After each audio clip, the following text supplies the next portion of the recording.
When performing this technique, pay attention to the following errors. The first and last error you can potentially do here is this: not tucking in your chin.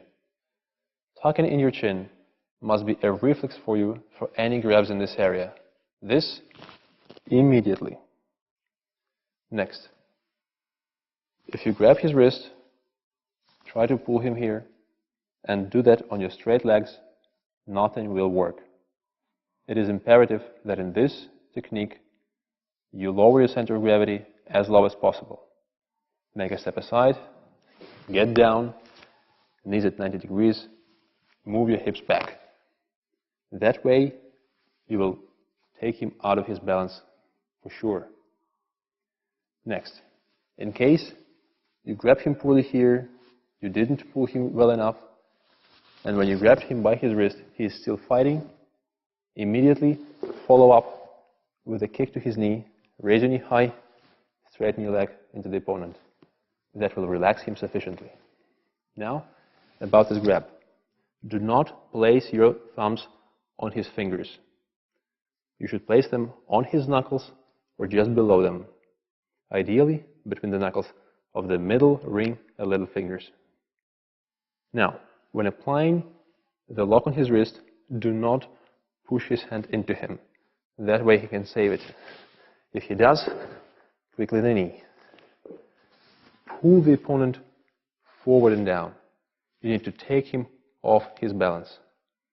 To make sure he goes off the balance, make a step back, create some space for him to be pulled at, and pull him really hard.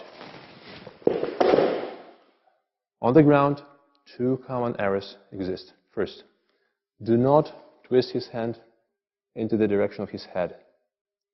You should twist it away from his head.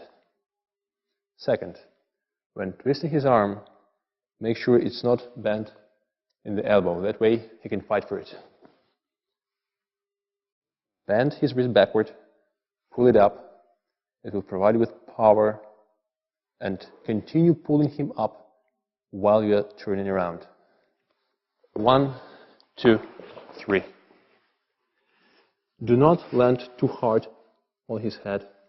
That is not necessary. What is necessary, however, is to grab his wrist from this side in order to prevent him from straightening his hand like this, or from saving it like that. Grab the wrist from this side, drive it behind his back into his head. Also, it is very important to apply the pressure to his elbow, because if you don't, he can get away like this. By applying the pressure to the elbow, you prevent him from turning around. You're putting the weight of your body into it. He cannot escape. Drive the wrist into his head, his elbow into the ground, and the opponent is under your complete control.